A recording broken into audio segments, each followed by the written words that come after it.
Hi, this is Mike Villar, and I'm here for the third Villar for Prosecutor Podcast. Today, Kevin Travis was not able to make it, but he will be back for our next podcast. You'll hear James, my producer. He may come in every now and then with a comment or something that he wants to talk about. So he'll be here, but nobody else is on camera. It's just going to be me today. Unfortunately, you get to look at me the whole time. Today, I'm going to talk about several things, but one of the most interesting things that happened in the last week was I was in a trial, and the trial was a murder trial. Assault with intent to murder was one charge, and then first-degree murder was another. And intent is a very important part of that. One of the things that happened during the trial was very concerning to me. On one of the days of trial, we had a conversation where the prosecutor was attempting to get in information about other guns in the house and other magazines in the house. And we have the transcript, if you can put that up. This is a transcript of the day of trial. And in the trial, my opponent was the first chair, so she was in charge of the trial. And Elizabeth Peterson, who's a judicial candidate, was the second chair. So in this particular instance, she was asking a deputy about what he had found in the house. And so if you look, she asked him about how many firearms did you see? And so he answered, the deputy said several different firearms. He saw magazines for several different firearms. Then she asked whether the clips were loaded or unloaded, and he said yes, loaded. And do you know how many? Off the top of my head, I don't know. And then she asked about where they were in relation to the front entry, or located on the freezer. At that point, I objected. I said, what is the relevance of this? Unless you can connect any kind of guns in the home to the crime, then it's not relevant. So the response, which I think is important to look at, Ms. Peterson said, Your Honor, I think it is relevant. How many magazine clips were ready to go? I think it goes to intent. Now, that intent is intent to murder, because both of the crimes charged had an intent to murder element. So the Judge Baker, said, I would agree, go ahead. And then I raised another objection. I said, the intent has nothing to do with how many loaded magazine clips are in the house. And as well, it doesn't have anything to do with how many loaded guns you have in your house. I said, I don't know how that goes to intent for anything. And Judge Baker said, I understand your objection. It's overruled. Now, to me, I'm a member of the NRA Golden Eagles. I am also a member of Gun Owners of America. I've been a staunch Second Amendment supporter for years and years and years. And I think in this case, it's very concerning to me that my opponent seems to be, and she sat there while she was right there in the courtroom when this exchange happened. They seem to be saying that if you have loaded guns in your house, that will go to an intent to whether you have an intent to murder someone. So if you're a Second Amendment supporter and a Second Amendment believer, you should be very concerned about that, because I think that if something happens in your house and you have to use your weapons, I think that the prosecutor's office currently is very unfriendly to Second Amendment rights. And that leads me into a second thing that I'd like to talk about. I was at the GOP picnic this past week, and it is weird not having Kevin Travis here. I like the dialogue with him. But I was at the GOP picnic this weekend, and someone came up to me and asked me, why are your opponent's signs blue? And this is something that I've thought about before. I've never really said much about it, but as you know, red is the Republican color. Blue is a Democratic color. And his question was, why does she have Democratic colors on her sign? And I think that's something that is a fair question that you need to ask, especially in a Republican primary. You have a person who has blue signs, which everybody should know that blue signs should be Democratic colors. Then you add onto that the fact that she's soft on the Second Amendment. She really doesn't believe that you should have loaded guns or magazines in your home. Third, then you got to ask, why is Jeff Getting, the liberal Democratic prosecutor of Kalamazoo, the elected prosecutor, he has endorsed her, and it's my understanding that he also wrote a letter to Gretchen Whitmer when my opponent applied for the open judgeship that ultimately Matt Ankoviak was granted. So he wrote a letter for her as well. And then the ultimate question is, why would an elected Republican official who is a part of the Republican Executive Committee in Allegan even apply to Democratic Governor Gretchen Whitmer for the open judgeship position, unless they have some kind of connections to the Democratic Party that they don't want other people to know about. So I think that it was a fair question. The gentleman asked me that, and that was my response. I had that response, and I think the response is appropriate, and I think it's a question that should be asked, and I think that it would be a good thing for us to ask. Now, I'm going to go back and talk a little bit about some of the things that happened 4 years ago. I think that Myrene Cook, what we did is we discovered that Myrene and Judge Baker were communicating by email in 4 different cases. And that, at least that's what I discovered. That doesn't include any kind of text messages they might have done to each other. These were just emails on county email. And one of them I discovered was that my opponent and Judge Baker were actually communicating about a case during the case as People versus Daniel Lowe. And I raised that as one of the issues that I thought was corruption. I don't think a judge and a prosecutor should be talking about the case, any case, during the case, or without the other side knowing, and that's the rule about ex parte communications. An ex parte communication is a communication that you have with a judge that the other side is not a part of. And the rules, the Canon 3 of the Judicial Canon of Ethics, Canon 3 says that if you have an ex parte communication with the judge is required immediately to disclose that communication with the other side. And that did not happen in this case. There were many questions asked by Judge Baker, like why don't they have detectives on these kind of cases anymore from the state police? She also asked why didn't the victim have medical evaluation? And each time my opponent would answer her. And so the answer would be every time she would get an answer from my opponent during the trial. So I raised that 4 years ago in our campaign. And so my opponent put out a fact sheet, a response to what I was saying. And if we can pull that up. So we're waiting for James. There we go. Fact 4, the Michigan rules of professional conduct state that a lawyer shall not seek to communicate ex parte except as allowed for scheduling, administrative purposes, or emergencies, provided they do not deal with substantive matters or merits of the case. Now, 4 years ago, she said that what I was saying was a false exaggeration, that my claim of corruption and conspiracy was completely false. I don't know if we have another comment that she had on paragraph 3 of her thing. Here it is? Yeah, there it is. So she talks about how I filed request for Freedom of Information Act information and 2 emails out of 225 other pages that even he found were appropriate. Pursuant to the Michigan Rules of Conduct, Professional Conduct, matters dealing with administrative issues or scheduling that are not substantive matters are appropriate. These issues concerning the appropriateness of the communications depends on whether they were intended to influence the decision maker regarding the substantive issues, and the judge was not the decision maker. So she again claims that my allegations were false exaggerations, and I don't know what a false exaggeration really means, but she's saying that I was lying. I was trying to mislead the public. And that's what she said 4 years ago, and that's what she said so that she could be reelected.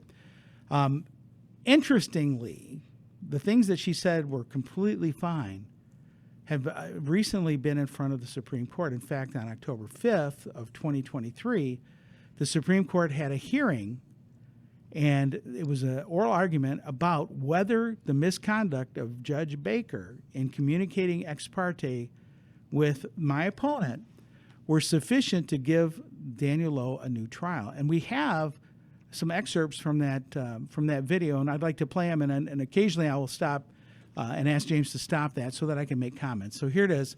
This is the People versus Daniel Lowe.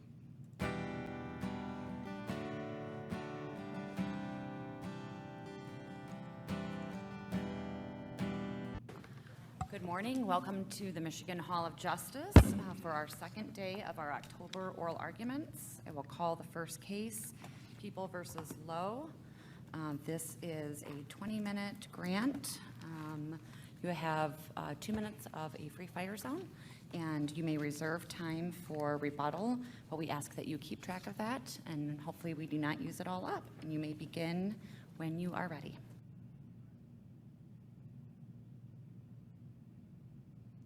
I'm trying to understand how does your claim fit under Caperton, for example?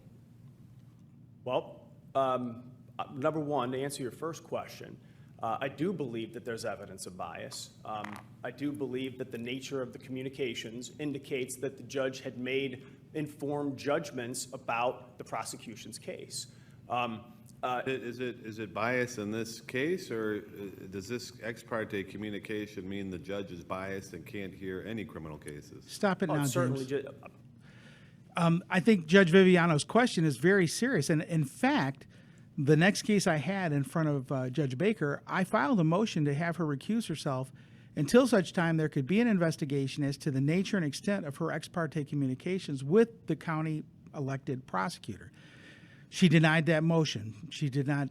She continues to hear cases, but I think Justice Viviano makes a point. Is it bias that means that she should not hear criminal cases? So go ahead.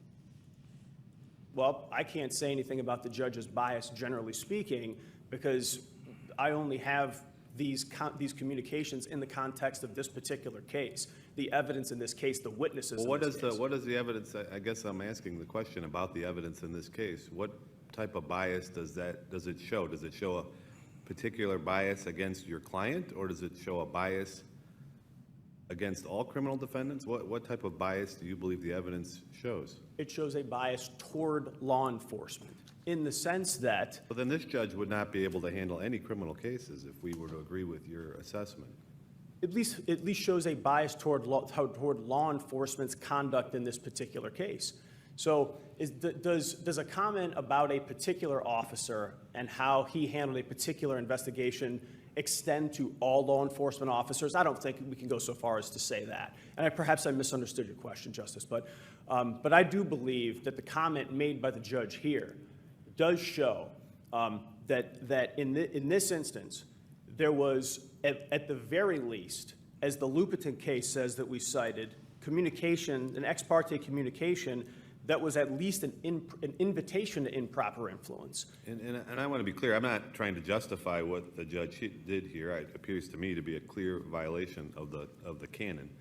The question is what...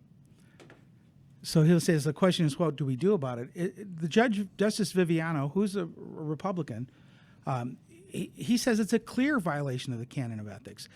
And it's in direct juxtaposition of what my opponent's campaign was saying 4 years ago. We actually have a video of that if you want to show it. We will. We'll get to it in just a minute. Let's, well, why don't we do that right now? Yes, okay. So I'll get that up in just a moment. So yeah, and while he's doing that, Justice Viviano was saying it's a clear violation of the canon of ethics, and this is what they were saying 4 years ago. My opponent's campaign is floating all kinds of negative rumors.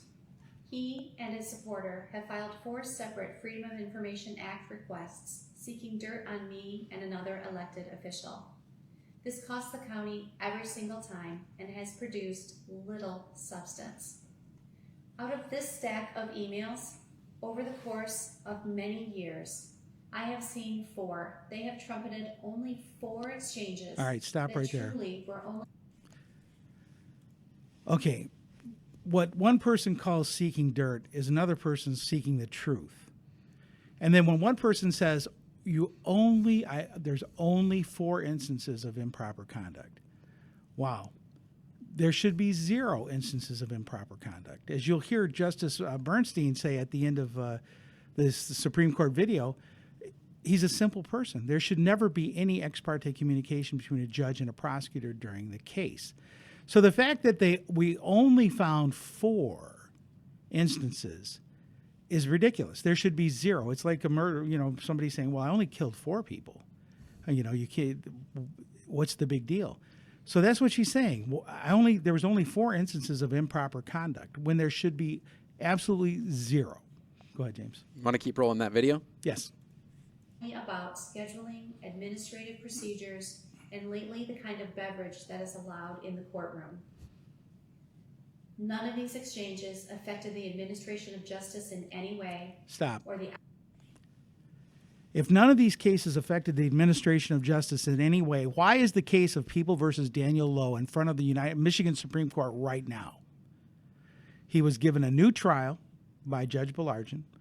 Then the Court of Appeals overturned that, and now the Supreme Court has brought the issue, and the issue that they wanted discussed was, does the misconduct of Judge Baker entitle Daniel Lowe to a new trial? So that's a false statement that it hasn't affected the administration of justice. And from my understanding as well, the claims were that it was just administrative in nature, but the canon or the code of conduct requires that still be told to the defense, and that never happened. Can you explain that? Yeah, the canon 3 of the Code of Judicial Ethics, judicial responsibility, says that if you have ex parte communication, you can't have them of substantive natures, but if they are of administrative nature, you can have them, but they have to be immediately disclosed to the other side.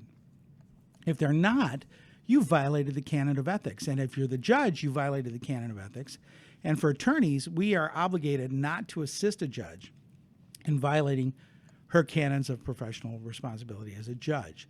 So here, the defense attorney was not apprised of he wasn't told that the judge and the prosecutor are talking about the case during the case, because if that would have happened, of course, the defense attorney would have lost his mind and filed a motion for a new trial and filed a motion to recuse Judge Baker. But he was kept in the dark. He did not know that Judge Baker was asking about detectives and why a detective wasn't on this case. He wasn't told that the Judge Baker was wondering why the victim didn't get a medical evaluation. For example, the medical evaluation, why would a judge need to know that? A judge is supposed to look at the facts, and only the facts that come in at trial. She's seeking extra outside of the trial evidence, and so it was very inappropriate.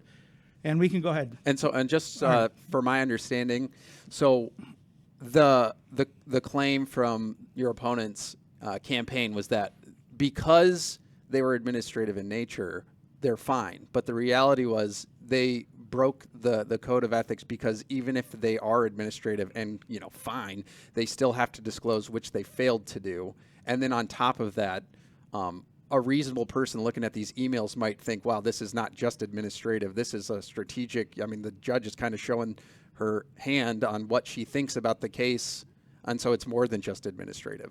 Well, that's exactly what the point of Mr. Heath Lynch's argument is in front of the Supreme Court, is that these communications weren't just administrative in nature, that they were substantive issues. But yes, I think that her communication in video and on paper misled the public. She talks about me mudslinging and misleading people, but she misled the public in terms of what is appropriate. She should never have talked to the judge on an ex parte basis. And if it was that innocent, if it was that okay, then why didn't they immediately disclose it to the other side? Yeah, and we can get back to the video now. I also think it's funny the talking about the cost of Freedom of Information Act requests, when the reality is the way things are being done right now has resulted in a multi-million-dollar addition to the courthouse and the hiring and turnover of many people. So I think what's costing the county more. Did you want to go back to the Supreme Court video? No, go ahead and finish this. Okay. outcomes of any cases. This is not corruption. This is not an inappropriate relationship. This is, however, the last 2 weeks of the primary campaign. All right, we can stop and it there. I guess you can expect to And we can go to the next video that she posted about see this.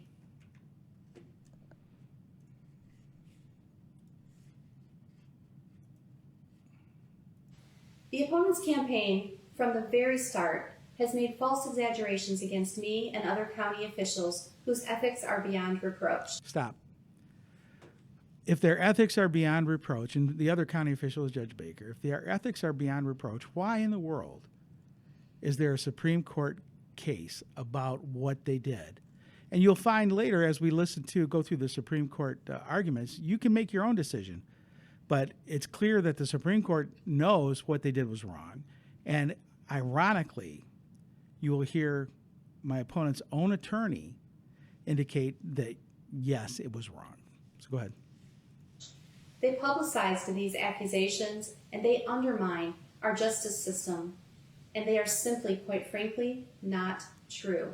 None of the things that he has published have intended or have influenced in any way any cases in Allegan County. All right, you can stop it there.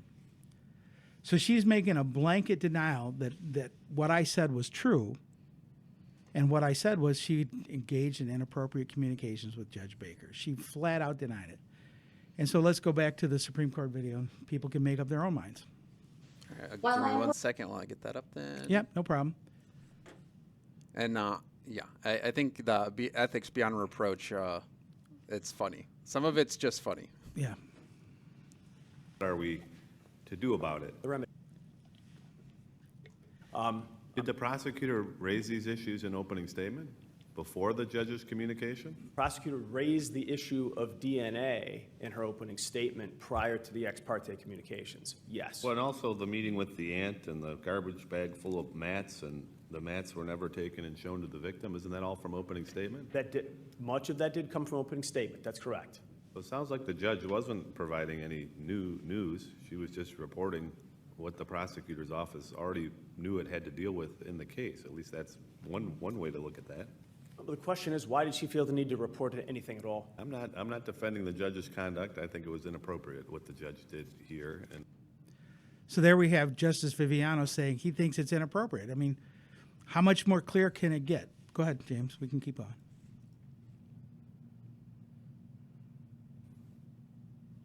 Our concern at the end of the day, and when I say our, I think I can fairly speak for the defense bar paying very close attention to the result in this case, just as defense attorneys, prosecutors, law enforcement officers pay attention to this court's jurisprudence when it comes to Fourth and Fifth Amendment issues, constitutional issues.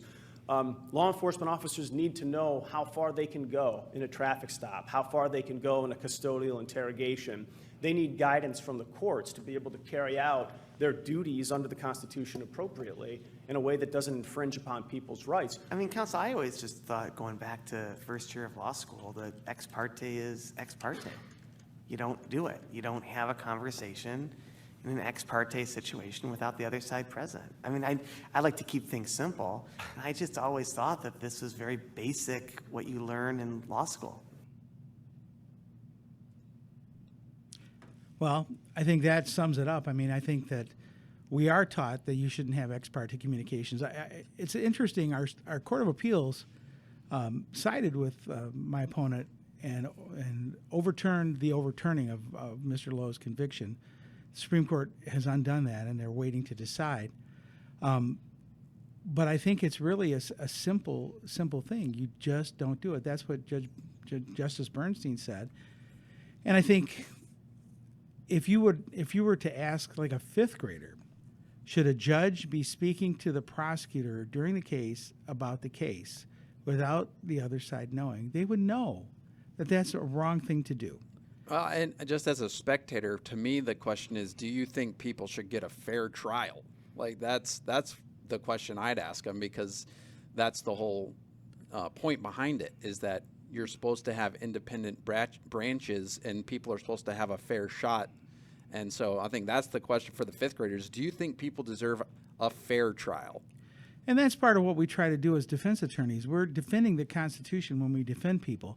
We're trying to make sure that the prosecutor carries their burden of proof beyond a reasonable doubt. We're trying to make sure that police don't overextend what they're supposed to do. And as a prosecutor, if I become the prosecutor, that's part of my training with the police officers and keeping them up on the law, making sure they know where the boundary lines are and what the boundary lines are. And certainly, I won't be making those kinds of communications with the judge or any judge. And this is the way that it's been explained to me too, is that when you're a defense attorney, you're doing this, you're not necessarily just representing a defendant, you are representing the Constitution and the system. And after listening to, because I produced the last podcast with Kevin where you guys were talking about the amicus, it leads me to ask the question, how much is Allegan County playing a role in the interpretation and upholding of the Constitution statewide? Or is there implications here for people in other counties? Or Yes, you'll hear Heath Lynch talk about his concern that if the Supreme Court lets this decision go of the Court of Appeals, it will be open season that judges can talk to prosecutors on every case and just say it was administrative in nature and not disclose it to the defense counsel. And here's the interesting thing, too. My opponent pulled a big stack of papers and said, oh, they only found 4 instances of improper ex parte communication. But I also FOIA'd her personal phone records, any phone records. And the county denied my request for her phone records because those records were part of her phone that was a personal phone and not, the county didn't pay for that phone. So there are 4 instances where they made improper ex parte communication on county computers, on county email. My opponent never said, well, hey, why don't I bring my whole phone? I'll bring all my phone records, and I'll show you the text messages between me and the judge to make sure that you know that we're actually abiding by the ethics rules. That never happened. So that's just another thing to think about. We can go back to the video.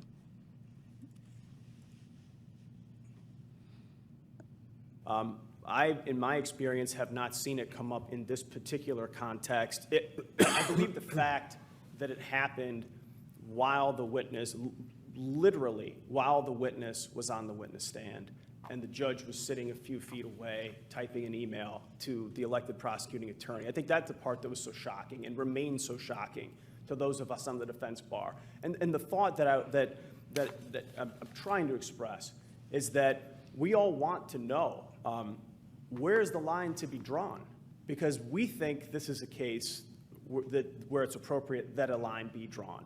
It's appropriate that this court, as Judge Villar in the trial court did, simply say that this is too far. And here.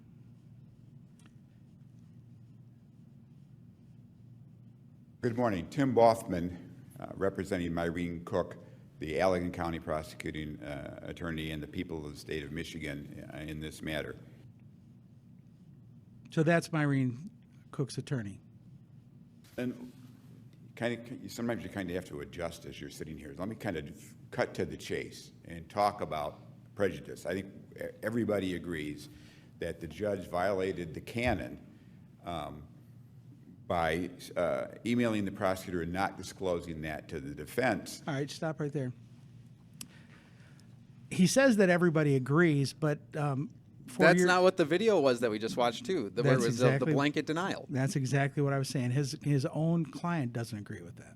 Well, I mean, we just have and I think because I was watching this play out 4 years ago as well, just seeing the blatant disregard for the truth was really, it was tough to see, and a lot of the supporters of your opponent backing her up essentially when everything was out there. All this information was already out there. What the Supreme Court is discussing, we published 4 years ago. So to see people just deny the outright obvious truth is offensive to my sensibilities. Well, it is. And to be fair to her supporters, she was telling them that what she did was not wrong. And for a person who doesn't know the law and doesn't know the canons of ethics and the professional responsibility ethics things for lawyers, it's understandable that they would believe her because she was saying it was fine. The problem that she had is you put it on video, and we can play it now. And so let's continue.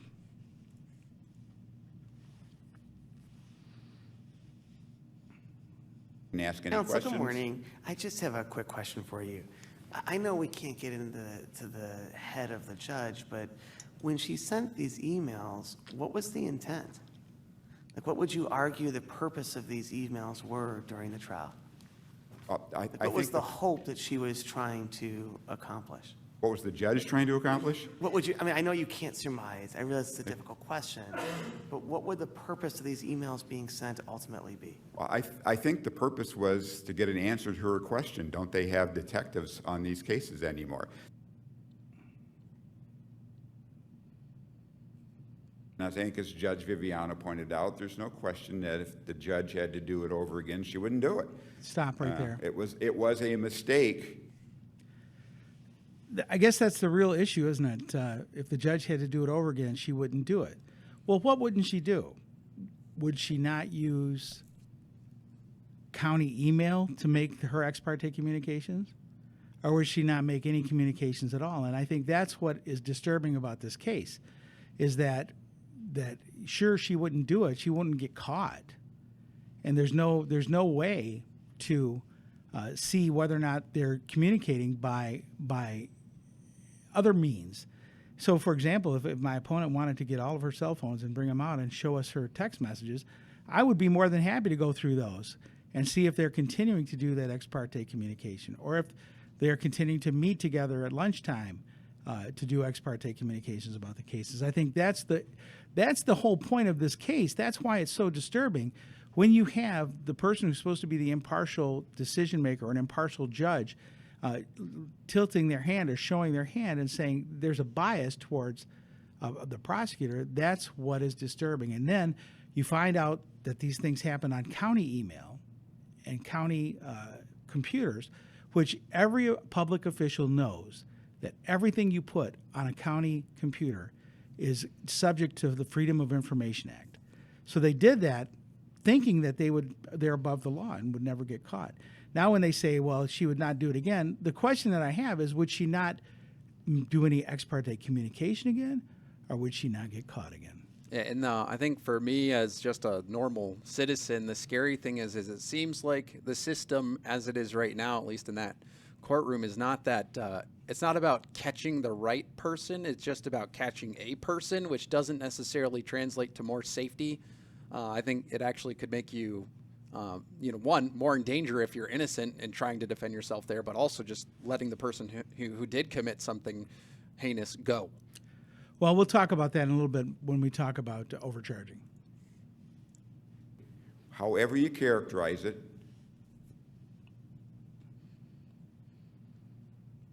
I make no mistake here. Our principal concern is with the conviction and avoiding putting the victim through another trial, not protecting the judge. I'm not here to represent the judge, but the people of the state of Michigan in trying to affirm the conviction. Stop it right there, James. His concern, of course, is affirming the conviction. But what my opponent did was put in jeopardy the conviction. In fact, right now, Mr. Lowe is free on bond.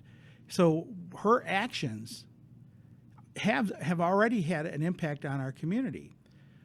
She's had an impact on this case. She's had an impact on other cases. So their concern is not with defending what the judge did, but ironically, he doesn't say, well, my client also assisted the judge in violating the canon of ethics, and she should have realized that that's something she shouldn't have done either, because every attorney that I've asked says it's outrageous that a judge would have an ex parte communication with the prosecutor while the trial was going on. Any time is bad, but while you're during the trial is even worse. Go ahead. Of the canon. And the federal courts have held time and time again that a violation of the federal recusal rule by a judge, in other words, a situation where the judge's impartiality could reasonably be questioned, which means that under the federal test that a well-informed, objective person would be led to believe that there was a substantial doubt that justice could be delivered by this judge. A violation of that provision can be harmless error. Be Counsel, disregarded. I'm wondering why can't sort of the level of familiarity and communication in the middle of a trial with a prosecutor who is, I presume, a friend of the judge, and they're communicating during the trial, why can't that show evidence of some sort of bias? I mean, I think it shows no moral level of bias, and again, I'm not defending that the judge should have made these comments, but it shows no moral level of bias than people walking into courtrooms, including this courtroom, and having a notion from what judges have done before where they're coming from. Stop it there. That is almost a ridiculous statement. If you notice that he fumbled with his words there, because the justice's question was really simple. Why can't that show that there's a bias? You don't have the judge emailing a defense attorney with the same thing. And so and I think what people that are listening to the podcast, they have to understand is that the judges see different defense attorneys all the time, but the prosecutors tend to come back again and again and again and again. So if you have a prosecutor with whom you have a close relationship or a friendship relationship, that's all the more reason to completely avoid any kind of ex parte communication. But I think his answer there was really terrible. He fumbled with it at first, and then to say it's no more an indication of bias than knowing what a judge is likely to do from sitting in the courtroom and watching what the judge decides over time. That's total baloney. The reason this is problematic is that this is the judge emailing the prosecutor. And it sounded like Mr. Lynch said it was while the trial was going on. One instance of the communication was literally there was a witness on the stand and testifying, and that was one of the times that email communications were sent. And they verified this. Daniel Lowe's defense team verified that, in fact, it happened during the trial while it was actually going on. Wow. Yeah. Keep rolling? Yes. Counsel, I had another question about MCL 769.26, which sets that verdicts can be set aside if there's a miscarriage of justice. That statute specifically talks about the grounds for doing that. It talks about misdirection of the jury, improper admission of evidence, or error for pleading or procedure. So I'm wondering, how does this even fit under that analysis? Well, it would be, I think, an error of procedure. The trial is the proceeding, and there was an error in the proceeding in that the judge communicated to one side without disclosing that to the other side. And if you'll notice, they're always deflecting the issue to the judge. The judge did it wrong. The judge did it wrong. Well, there are two people that had the ex parte communication. And as a lawyer, I know, as a defense attorney, I know, as any attorney would know, a divorce attorney, a personal injury attorney, we all know that ex parte communication is inappropriate unless it's administrative. And if it is administrative, you tell the other side immediately, because if it's administrative, there's nothing wrong with that, but you have to immediately disclose it. The reason that wasn't disclosed in this case is both parties, the judge and the prosecutor, knew that it would cause a problem if it came out that they were talking about the case during the case. I believe in these circumstances, disqualification is warranted, of course, and I believe that if we were set out at the beginning of trial, or at the time that this particular ex parte communication was discovered, that we believe is in violation of not only Canon 3 but Canon 2, if that had been disclosed to opposing counsel, to defense counsel at the time, it's inconceivable to me that attorney would not have immediately requested some sort of relief, up to and including a mistrial. If that had been disclosed to him after, say, on a break in testimony, that while that law enforcement officer was testifying, the trial judge sitting next to him was emailing the elected county prosecutor, I believe that disqualification is warranted under those circumstances, and I believe that it would have been asked for or a mistrial requested if it had actually been aired to defense approximately or immediately after it happened. So that in a nutshell is what happened in the Michigan Supreme Court. And what he was saying right there was what we were just talking about was they claimed it was administrative in nature, but Heath Lynch is saying that had that administrative in nature communication been made, had they followed the code and let the defense know and showed them what they said, they would have asked for relief or up to a mistrial. Well, yeah, I mean, if the judge is saying, why didn't this victim get a medical evaluation? And then my opponent responded saying, oh, we missed it, but we've made some changes to make sure that that doesn't happen again. If you have a judge who's asking for information outside of the trial, that in and of itself is problematic. And it's if I were a defense attorney and I knew that was going on and I found out, I would have asked for mistrial immediately. And I would ask for the judge to recuse himself or herself because it shows a bias, an absolute bias, in favor of the prosecution. And the level of familiarity, as the Supreme Court Justice indicated, that level of familiarity it can be presumed to show a bias. So I think that the Supreme Court, they're going to come out with this decision. They have to come out with a decision, I think, by July 31st. But that's coming. And I think the reason that we showed you this is to show a couple things. One is that they lied about this in the last election. They denied things. They misled the public. Number two is that it did affect cases. It affected cases in Allegan County. She said it didn't, but it did. And number three, now everybody on the Supreme Court, all the justices that spoke about it, said that it was clear that it was wrong. And even her own attorney indicated that what had happened was wrong, a violation of the ethics.